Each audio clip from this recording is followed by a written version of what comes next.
Good morning, sir. So, with regarding to the noise coming from your engine, we actually took off the drive bolt, the serpentine bolt, to either figure out if the noise is coming from any of the pulleys or from the engine, which we did. But then we realized the noise is actually coming from the engine, and so we decided to open just the valve cover and see if we can find anything causing this noise. So actually we did, and we just found out that the timing chain is somehow losing, which shouldn't be so. Shouldn't be all that losing.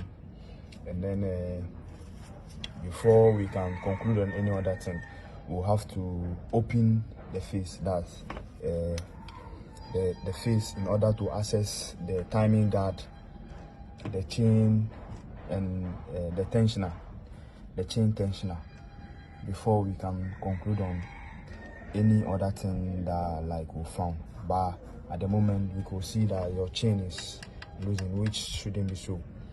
Yes, and so we just wanted to draw your attention to what we found.